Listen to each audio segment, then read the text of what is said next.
नमस्कार, मेरा नाम है दशरथ प्रधान और आप देख रहे हैं नागपुर लाइव। सुबह की 5 बजे की स्पेशल बुलेटिन में स्वागत है। तो चलिए जानते हैं झारखंड की 25 बड़ी खबरों को फटाफट। तो चलिए जानते हैं झारखंड की 25 बड़ी खबरों को। उससे पहले यदि आपने हमारा चैनल को अब तक सब्सक्राइब नहीं किया है तो तुरंत सब्सक्राइब कर दे, बेल आइकन को प्रेस कर दे और वीडियोस को लाइक और शेयर जरूर करें।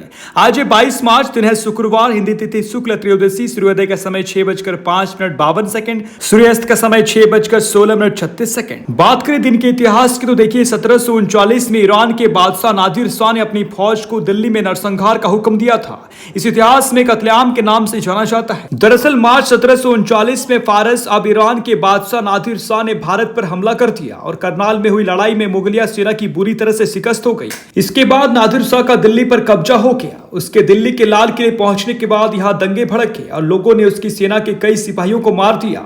इससे गुस्साए नादिर शाह ने दिल्ली में कत्लेआम का हुक्म दे दिया और आज की पुरानी दिल्ली के कई इलाकों में उसकी फौज ने आम लोगों को मौत के घाट उतार दिया। वहीं देखिए आज ही के दिन 1993 में पहली बार विश्व जल दिवस मनाया गया था। देखिए हर साल 22 मार्च के दिन विश्व जल दिवस मनाया जाता है। यह दिन हमारे जीवन में जल के महत्व और उसके संरक्षण को समर्पित है। तो इसी के साथ चलिए 25 बड़ी खबरों की ओर बढ़ते हैं। तैयारी की समीक्षा कर बोले झारखंड के सीओ रवि कुमार, निष्पक्ष एवं भयमुक्त चुनाव के लिए बनाए कार्य योजना। मुख्य निर्वाचन पदाधिकारी के रवि कुमार ने कहा कि शांतिपूर्ण, स्वच्छ एवं निष्पक्ष लोकसभा चुनाव 2024 के लिए पदाधिकारी कार्य योजना बनाकर काम करें। निर्वाचन अवधि के दौरान विधि व्यवस्था साधारण में पूरी मुस्तैदी रखें। दुर्गम स्थानों पर बने मतदान केंद्रों पर पोलिंग पार्टियों एवं आवश्यक सेवाओं के लिए आवागमन की व्यवस्था दुरुस्त रखा जाए। उन्होंने कहा कि निर्वाचन के दौरान सभी बूथों पर पेयजल, शौचालय, बिजली जैसे मूलभूत व्यवस्था होनी अनिवार्य है। इसकी व्यवस्था रखी जाए। शादी से ठीक पहले दूल्हा ने मांगा दहेज, बाइक व 2.5 लाख रुपया नहीं देने पर बारात आने से किया इनकार। दहेज पर रोक को लेकर यूं तो कई कानून बने हैं, लेकिन आज भी बेटियां दहेज के लिए मार दी जा रही हैं। कई जगहों पर बारात लौट जा रही है तो कहीं शादी से ही इनकार कर दिया जा रहा है। ताजा मामला गुमला जिले के सिसे थाना क्षेत्र का है, जहां दूल्हे ने शादी से ठीक पहले दहेज की मांग पूरी नहीं करने पर बारात लाने से मुकर गया। दूल्हे के भाई ने सिसे थाने में आवेदन देकर कार्रवाई की मांग की है। थाने में केस दर्ज कर लिया गया है। इस संबंध में दूल्हे के भाई बुद्धेश्वर उरांव ने 14 मार्च को सिसे थाने में आवेदन देकर दहेज लोभी दूल्हे पर कार्रवाई करने की गुहार लगाई थी। उन्होंने आवेदन में कहा कि उसकी बहन का सामाजिक रीति रिवाज से रांची ठाकुरगांव थाने के पतराटोली गांव निवासी स्वर्गीय जुगल किशोर टोपो के पुत्र दिनेश टोपो के साथ शादी तय हुई थी। निमंत्रण पत्र बंटवाकर दूल्हा दिनेश टोपो अचानक एक बाइक और 2.5 लाख रुपया की मांग करने लगा। मांग पूरी नहीं करने पर शादी नहीं करने की बात कहकर ब्लैकमेल करने लगा। 15 मार्च को शादी थी। दूल्हे को समझाने का काफी प्रयास किया गया। कई लोगों ने आदिवासी समाज में दहेज नहीं चलने की बात कहकर भी समझाया, पर उसने बारात लाने से इनकार कर दिया। गिरिडीह में जेएमएम कार्यकर्ताओं से बोली कल्पना सोरेन, दिल्ली की साजिशों के खिलाफ करूंगी संघर्ष, झारखंड को झुकने नहीं दूंगी। झारखंड के पूर्व मुख्यमंत्री हेमंत सोरेन की पत्नी कल्पना सोरेन ने कहा कि झारखंड का तेजी से विकास हो रहा है। दिल्ली की सत्ता में बैठे लोग इसे पचा नहीं पा रहे हैं। साजिश के तहत पूर्व सीएम हेमंत सोरेन को जेल भेजने का काम किया गया है ताकि राज्य का विकास अवरुद्ध हो जाए, लेकिन इन साजिशों के खिलाफ संघर्ष करते हुए राज्य को आगे ले जाएंगे। वो किसी भी सूरत में झारखंड को झुकने नहीं देंगी। कल्पना सोरेन गुरुवार को गिरिडीह जिले के बेंगाबाद के धुमाडी मैदान में झामुमो कार्यकर्ताओं को संबोधित कर रही थी। आगे कल्पना सोरेन ने कहा कि झामुमो कार्यकर्ताओं से मिल रहे सम्मान से पता चलता है कि वे हेमंत सोरेन से कितना लगाव रखते हैं। उनके जेल जाने से परिवार के सदस्यों के साथ हर कार्यकर्ता दुखी है। उनकी आंखों में आंसू है, लेकिन आंसू बहाने का नहीं, उसे संभाल कर ताकत बनाने की जरूरत है। बड़ी मुसीबतों के बाद राज्य को बनाया गया है, अब इसे संवारने की जिम्मेदारी भी हमारी है।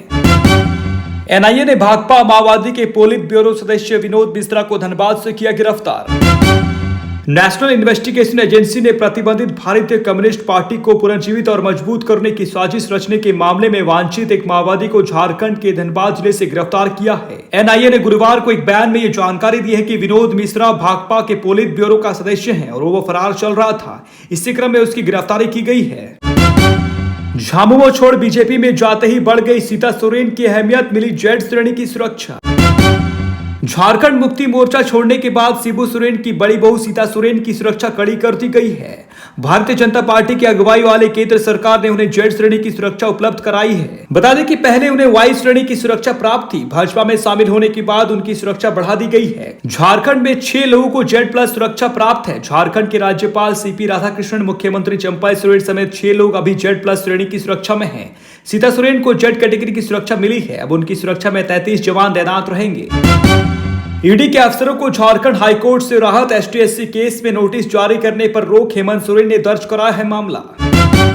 झारखंड हाईकोर्ट से रांची के ईडी अफसरों को राहत मिली है। हाईकोर्ट ने ईडी के अधिकारियों को रांची पुलिस द्वारा नोटिस जारी करने पर रोक लगा दी है। झारखंड के पूर्व सीएम हेमंत सोरेन द्वारा ईडी अफसरों के खिलाफ थाने में एसटीएससी केस का दर्ज कराया गया है। इसी के आलोक में ईडी के अधिकारियों को रांची पुलिस से नोटिस भेजा था। अब इस मामले में हाईकोर्ट ने नोटिस जारी करने पर रोक लगा दी है। गोड्डा में अपराधी बेलगाम मुखिया को मारी गोली, पुलिस जांच में जुटी। गोड्डा जिले के मुफ्ती थाना क्षेत्र में बड़ी कल्याणी पंचायत के मुखिया कुंदन वैद को देर रात अपराधियों ने गोली मारकर घायल कर दिया। हेलमेट की वजह से गोली नीचे की ठुड्डी से लगकर निकल गई। फिलहाल वो सदर अस्पताल में इलाजरत है। मामले को लेकर गोड्डा पुलिस ने छानबीन शुरू कर दी है। एसडीपीओ और डीएसपी ने घायल मुखिया का बयान ले लिया है। हालांकि किस वजह से उन पर गोली चली, इसकी पुष्टि नहीं हो सकी है। निलंबित आईएएस पूजा सिंघाल मामले में इंजीनियर की हुई गवाही। मनरेगा घोटाले की राशि की मनी लॉन्ड्रिंग के आरोपी निलंबित आईएएस अधिकारी पूजा सिंघाल एवं अन्य से जुड़े मामले में ईडी की ओर से गवाही जारी है। मामले में मंगलवार को ईडी के गवाह खुंटी के कार्यपालक अभियंता सिकंदर साहू की गवाही दर्ज की गई। गवाह पूरा होने के बाद बचाव पक्ष के वकीलों ने गवाह का प्रति परीक्षण किया। इसके बाद अदालत ने गवाह को डिस्चार्ज किया।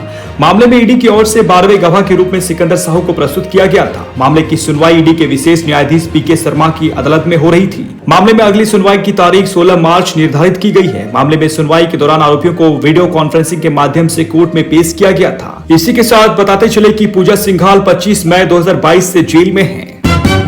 गढ़वा में मानवता हुई शर्मसार, मां ने कर्ज नहीं चुकाया तो नाबालिग को 14 दिनों तक बनाया बंधक। गढ़वा में समय पर कर्ज नहीं चुका पाने की वजह से सेटिंग माइक्रो फाइनेंस कंपनी के कर्मियों ने भावनाथपुर थाना क्षेत्र के रोहिणिया गांव निवासी संतोष राम और आशा देवी के 12 वर्षीय पुत्र अनीश कुमार को घर से अगवा कर लिया। आरोप है कि बच्चे को कंपनी की शाखा में 14 दिनों तक बंधक बनाकर रखा गया। इस दौरान बच्चे से नौकरों वाला काम कराया जाता था। वहीं कंपनी के कर्मचारी बच्चे को धमकी देते थे कि अगर उसकी मां ने कर्ज नहीं चुकाया तो उसकी आंखें और किडनी निकाल कर बेच देंगे। हालांकि श्री बंशीधर नगर एसडीपीओ सत्येंद्र नारायण सिंह और स्थानीय लोगों की पहल पर गुरुवार देर रात नाबालिग बच्चे को मुक्त कराया गया। पुलिस ने नाबालिग की मां के आवेदन पर 2 नामजद और एक अज्ञात पर प्राथमिकी दर्ज की है। पुलिस ने फाइनेंस कंपनी के शाखा प्रबंधक निगम यादव को गिरफ्तार कर लिया है, जबकि कर्मचारी उमाशंकर तिवारी की गिरफ्तारी के लिए छापेमारी की जा रही है। झारखंड में लागू नहीं हो पाया पेसा कानून, अगले वर्ष केंद्र से रुक सकता है 600 करोड़ का ग्रांट। झारखंड में the provision of the panchayat PESA लागू नहीं हो पाया है। देश के 7 आदिवासी बहुल राज्यों ने इसे लागू कर दिया है। इसमें ग्राम सभा को अधिकार दिया जाने का प्रावधान है। झारखंड में भी पेसा का ड्राफ्ट फाइनल हो गया है। पहले ड्राफ्ट के बाद पंचायती राज विभाग ने आपत्ति मांगी थी। इसमें आई आपत्तियों को विधि सम्मत शामिल कर सहमति के लिए राज्य सरकार के विधि विभाग के पास भेज दिया गया है। विधि विभाग में यह संचिका अक्टूबर में भेजी गई है। विधि विभाग की सहमति के बाद इसको लागू करने की दिशा में आगे की प्रक्रिया की जाएगी। राज्य के 4500 पंचायत में 2067 पंचायत पेसा के अधीन आती हैं। केंद्र सरकार 1300 करोड़ का अनुदान देता है। राज्य की इन पंचायतों में लगभग 600 करोड़ का अनुदान अगले वित्तीय वर्ष में रुक सकता है।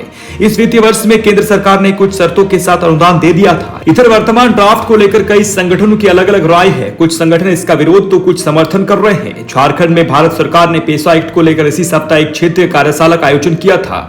इसमें झारखंड सरकार से जल्द इसको लागू का आग्रह किया गया था। इसके बाद यह मुद्दा एक बार फिर से जोर पकड़ने लगा है। पलामू में हैवान पिता ने पार की जिंदगी की सारी हदें, अपनी ही नाबालिग बेटी की हत्या कर दफनाया। चैनपुर थाना क्षेत्र के सलतुआ गांव में मथुरा सिंह नामक व्यक्ति ने अपने 15 वर्षीय पुत्री पम्मी कुमारी की हत्या कर शव को जंगल में दफना दिया। जानकारी के मुताबिक आरोपी अक्सर गांजा के नशे में धुत रहता था। यह घटना सोमवार की बताई जाती है। घटना के बाद से आरोपी फरार है। ग्रामीणों ने इसकी सूचना गुरुवार की शाम चैनपुर थाना को दी, जिसके बाद चैनपुर थाना प्रभारी सोनू कुमार चौधरी जवानों के साथ घटनास्थल पर पहुंचे। मजिस्ट्रेट चैनपुर अंचल अधिकारी चंद्रशेखर कुमार की मौजूदगी में सेवरी नदी के समीप कटवाल दहा के पास खोदे गए ट्रेंच से शव को निकाला गया है। पलामू टाइगर रिजर्व में फिर दिखा बाघ, कैमरा ट्रैप में कैद हुई दुर्लभ तस्वीरें।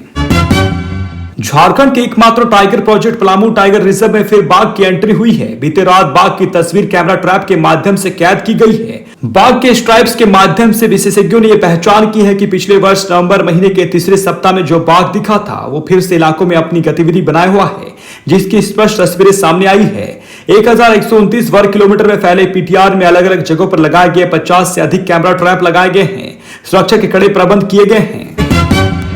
छत्तीसगढ़ पुलिस को मिली बड़ी सफलता, झारखंड के जेजेएमपी के एरिया कमांडर समेत 6 उग्रवादी गिरफ्तार। झारखंड के उग्रवादी संगठन झारखंड जन मुक्ति परिषद के एरिया कमांडर समेत 6 उग्रवादियों को गिरफ्तार कर लिया गया है। इन लोगों की गिरफ्तारी छत्तीसगढ़ से हुई है। गिरफ्तार उग्रवादी गढ़वा, हजारीबाग, चतरा और ओडिशा के रहने वाले हैं। झारखंड के गढ़वा एवं छत्तीसगढ़ के जसपुर और बलरामपुर जिले के पुलिस अधीक्षकों ने संयुक्त प्रेस वार्ता कर इसके बारे में जानकारी दी है। चंपाई कैबिनेट की बैठक में 30 प्रस्तावों पर लगी मुहर, लिए गए ये बड़े फैसले।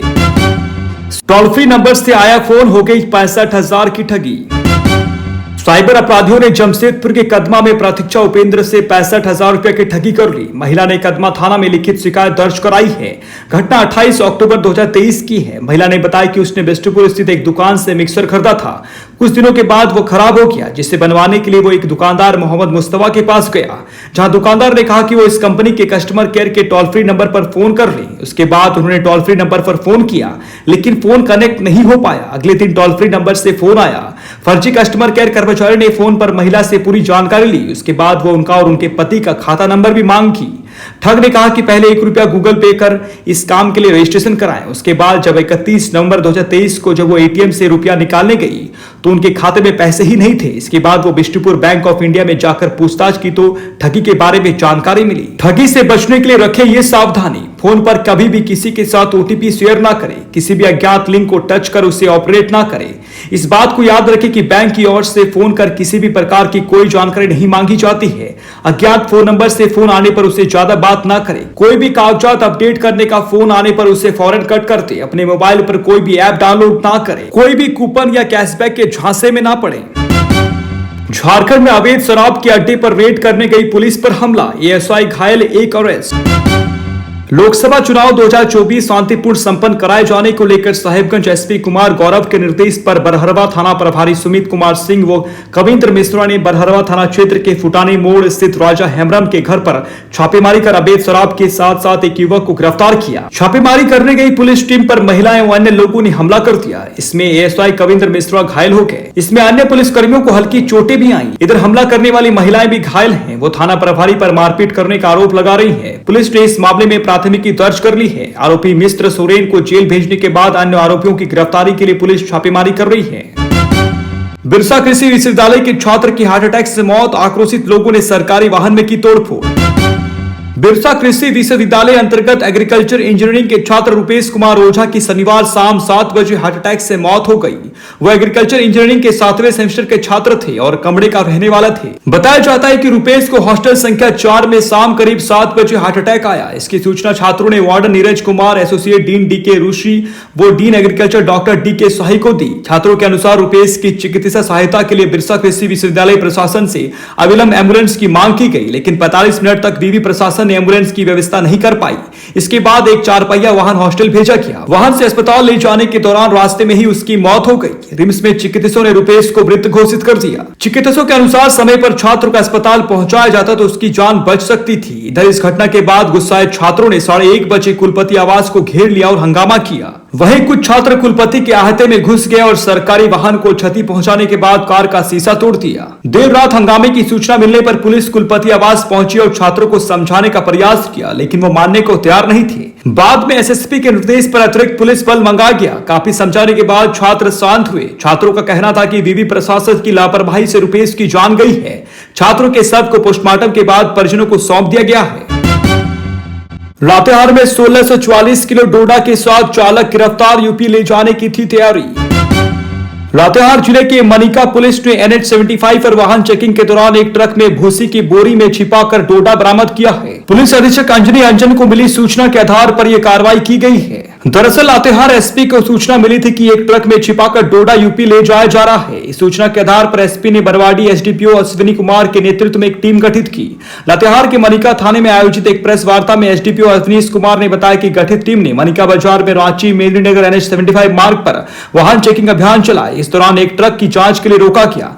जांच क्रम में उक्त ट्रक में भूसी की बोरी रखा डोडा बरामद किया गया। कुल 82 बोरा में डोडा छिपाकर रखा गया था। झारखंड की 25 बड़ी खबरों की बुलेटिन में बने रहने के लिए धन्यवाद। चैनल को सब्सक्राइब कीजिएगा, वीडियोस को लाइक कीजिएगा और अपनों के बीच शेयर जरूर कीजिएगा। धन्यवाद। जोहार।